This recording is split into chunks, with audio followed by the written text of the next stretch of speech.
দেখি দেখি বেডরুম ইয়া করেন দেখি। এই যে দেখছেন, এই যে দেখছেন আমার মতো এই কাজটা জিনের দ্বারাই হতে পারে, জিনই করছে এই কাজটা। আজকের বলে জিন তাড়ানোর জন্য এটা করা লাগছে। একজন বাবা তার অসুস্থ মেয়েকে সুস্থ করার আশায় নিয়ে আসেন কবিরাজের কাছে, কিন্তু তিনি জানতেন না এই সিদ্ধান্তই হয়ে উঠবে তার জীবনের সবচেয়ে বড় ভুল। চিকিৎসার নামে এক ভয়ঙ্কর ফাঁদ পেতে বসেছিলেন এক ভণ্ড কবিরাজ। জিন তাড়ানোর অজুহাতে এক শিক্ষার্থীর জীবনে নেমে এলো ভয়ঙ্কর অন্ধকার। প্রিয় দর্শক, আসসালামু আলাইকুম। ইতিপূর্বে আমরা অনেকে দেখেছি যে কবিরাজের মাধ্যমে জিনভূত তাড়ানো হয়। তো জিনভূত তাড়ানোর কথা বলে মেয়েকে দর্শন, এমন একটি চাঞ্চল্যকর ঘটনা ঘটে গেছে। জিন তাড়ানোর কথা বলে দর্শন, গোপন কক্ষে মেয়ে এবং বাহিরে স্বজনরা। তো এমনই একটি অপ্রীতিকর চাঞ্চল্যকর ঘটনা ঘটে গেছে। সেই ঘটনা নিয়ে আজকে আমাদের পূর্ণাঙ্গ ভিডিও। সম্পূর্ণ ভিডিওটি দেখবেন। সম্পূর্ণ ভিডিওটি দেখে আপনার পূর্ণাঙ্গ বিষয়টি জানতে পারবেন। কথা বলবো না, সরাসরি চলে যাবো ভিডিও থেকে এই ঘটনার মূল বিষয়গুলো আপনাদেরকে জানানোর চেষ্টা করবো। তো কথা বলছি না, ভিডিওটি দেখে আসি। ন্যাক্কারজনক এমন ঘটনা ঘটে বগুড়া শহরে।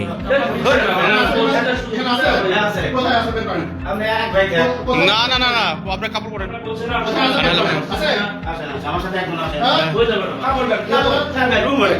দেখি দেখি বেডরুম ইয়া করেন দেখি।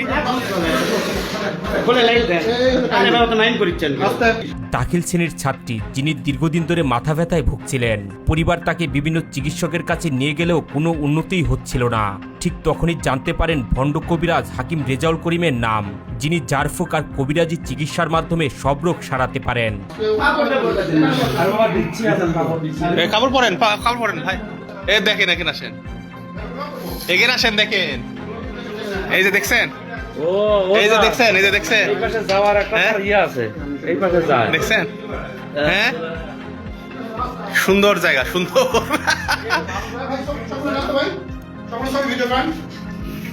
সবটা নেই এই আপনার ইয়াদ কি, এই যে এগুলো কি দেখি দেখবো।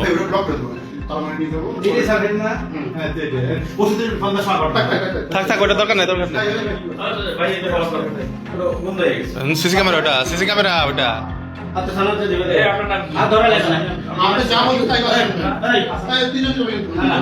3 মে সকালে মেয়েটিকে নিয়ে যান তার বাবা।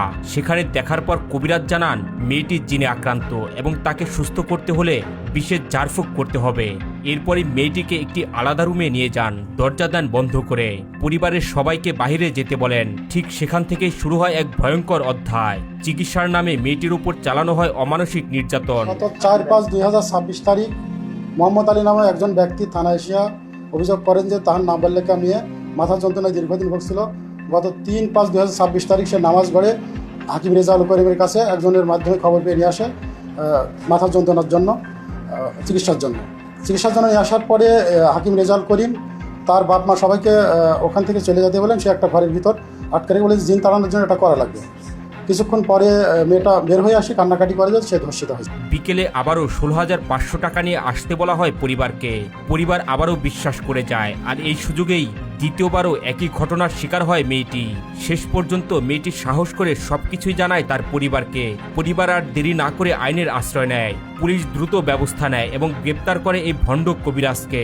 মানে আপনার মতে এই কাজটা জিনের দ্বারাই হতে পারে? হ্যাঁ, আমার মতো এই কাজটা জিনের দ্বারাই হতে পারে, জিনই করছে এই কাজটা। একটা মেয়েকে যদি ধ্বংসন করে, সেই মেয়ে আবার একাই থানাতে আসবে, তাই তো চিঠে পড়ে যাবে। তাই আমার বোনটা আমরা জানি না, আমি তার শালি, আমার বোন তার ওয়াইফ এতদিন আমার সংসার করতেছে, তাই তো জানবে যে তার হাজবেন্ড কেমন।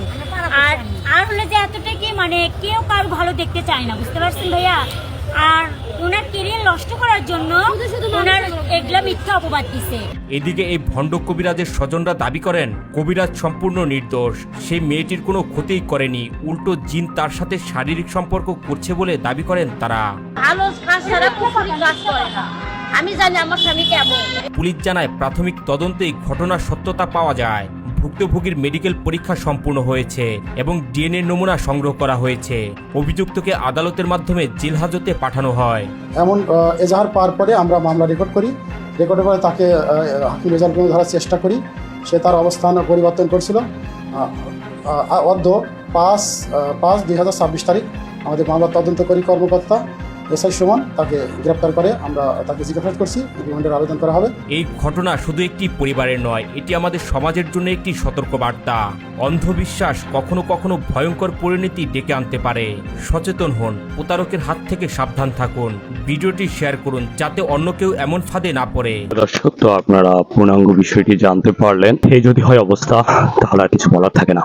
তো কবিরাজির নামে যারা বন্ড, প্রতারণা বা এই ধরনের কর্মকাণ্ডের সাথে লিপ্তকে অবশ্যই আইনের আওতায় এনে দৃষ্টান্তমূলক শাস্তি ব্যবস্থা জোরদার করা আমাদের সকলের দাবি। বন্ধুরা, আজকের মতো এতটুকুই। দেখা হবে নতুন কোনো এক্সক্লুসিভ পর্ব নিয়ে। ততক্ষণ সবাই ভালো থাকবেন, সুস্থ থাকবেন এবং আমাদের চ্যানেলে নতুন দর্শক হলে অবশ্যই আমাদের সাপোর্ট করবেন।